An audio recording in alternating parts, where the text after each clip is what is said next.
Allison, and welcome to 6th grade science.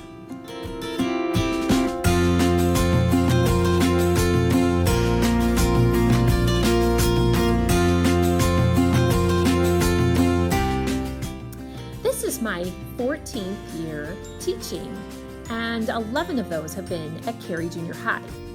I met my husband John here, and John Dearson teaches 8th grade U.S. history, so you may have had another child go through his class. He's amazing.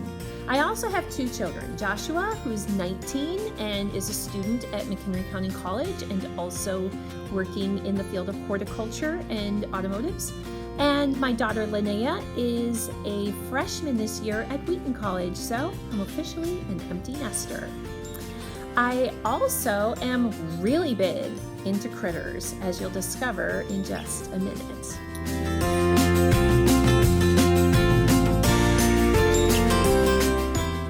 So the critters that I have, well, I've had all kinds of critters in my life, but at the moment I am best known as the mother of water dragons.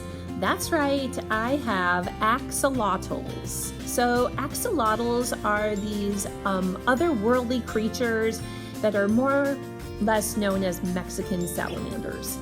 They kind of look like salamanders, but they live under the water and they have gills on the outside of their head instead of the inside. They're so cool. I also have two bearded dragons, so they're my land-based dragons in my classroom. I have one white tree frog. I have guppies. And let's not forget my favorite stuffed chicken, Jazz the Wonder Chick. That's right. She was our pet and we loved her so much we could not resist. So she does happen to live on in spirit here in the classroom.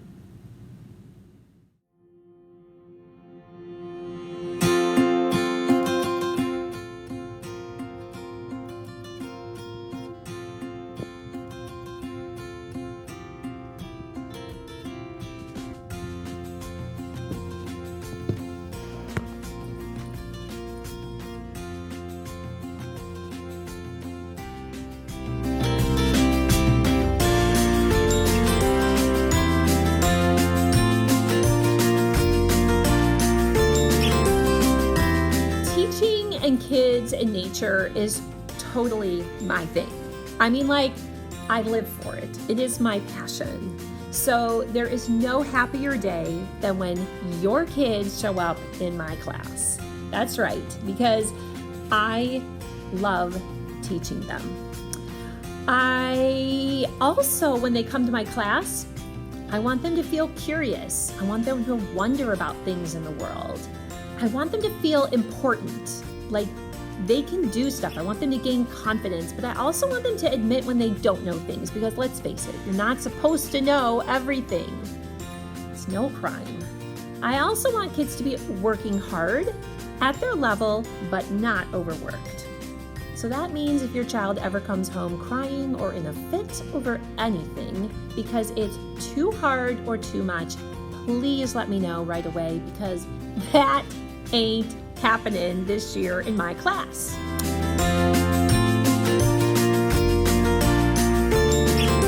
Three thoughts about advice for you, parent to parent. So first of all, don't be afraid to let your child experience natural consequences. So now that I have children that are older, I can really see that some of the things that they experience now are also things they experienced in junior high. There were battles we fought in junior high. For example, when my children left something at home, whether it was homework or a textbook or their lunch, they just had to go without it. Now, I know that kind of sounds a little harsh at first, but I want you to know they're going to be okay. They're going to be okay. Like, if they don't have a lunch, we will give them some form of food from the cafeteria lunch. We will. We will not let them starve, okay? If they forget their homework, it's okay to get a 0. It's okay to let a homework assignment go. It is. It's okay for them not to have their iPads for one day. But it doesn't hurt for them to experience a little bit of that sting now, because once they experience that, it will motivate them to be a little more responsible next time, because they won't want that to happen again. So that's my first piece of advice. My second piece of advice is to provide some support. It's kind of a balance you have to get in 6th grade. You want your kids to have a little bit of support, but not too much. So here's kind of what I see as being the right kind of support. So the right kind of support is to check in with your child and to say, hey, how was school today? Tell me something good that happened today. Be interested in their day. And then ask them, do you have any homework today? And the first few days of school, when they say, no, we don't have homework, they're probably right? Because the school year gets off to a slow start. But I would have a backup system, like maybe a date on your calendar in your phone every week, maybe on like a Friday. And they come home from school and they know that every Friday you're going to be checking Schoology to see if they've turned their work in. So instead of being a nag every single day of the week, do you have your work in? You have to prove it. You have to show it. No. Like, let them have some freedom. Let them have a little room to grow and to make those decisions. But then on Friday, when you do check in with them, say, hey, show me your Schoology, show me those grades. And as you look at them, if you see that it's blank, it could be that it's going to be graded. But you'll look for the little, it's gonna be like a little blue rectangle mark, which is like, kind of looks like a sheet of paper. And that means that they did turn it in. You can always click on it and see what kind of work they've done. Sometimes kids will submit work that's blank or half done, so this is a way to double check. Also, if you notice that your student isn't turning work in regularly after a week, give them one more week to follow up. So write things down on a sticky note for them and actually list what are the things that they need to be doing to be able to get that work done. Who do they need to check in with? What kinds of questions do they need to ask? And encourage them to take the initiative. Try to step back instead of asking the question yourself. Try to have your child begin to do some of that work. That's called teaching them how to become their own advocate. Now, eventually you may have to step in.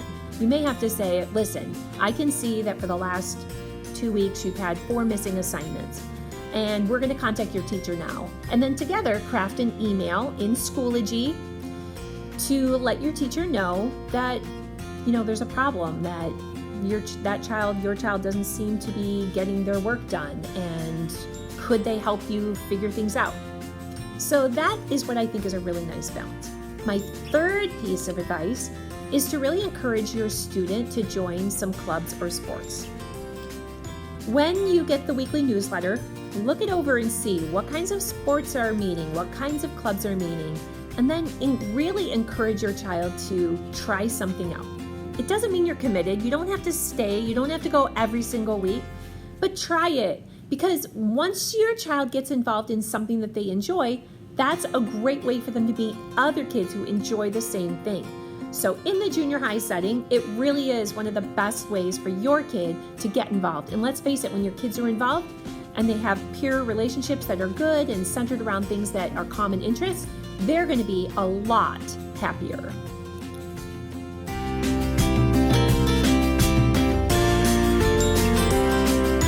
Well, this summer's been a busy one because I moved houses. I moved from Crystal Lake to Woodstock, where I now have a little bit more land.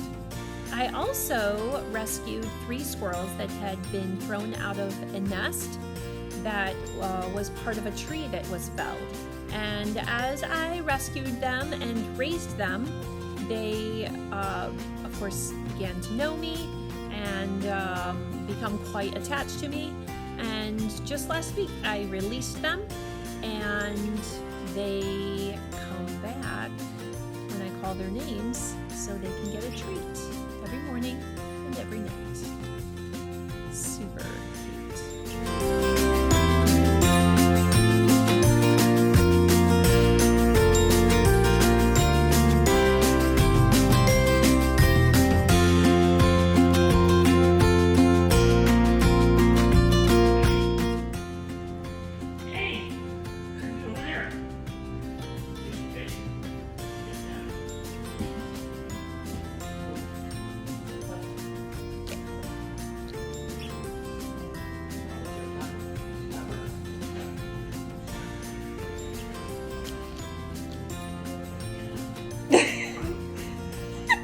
Come here, you guys.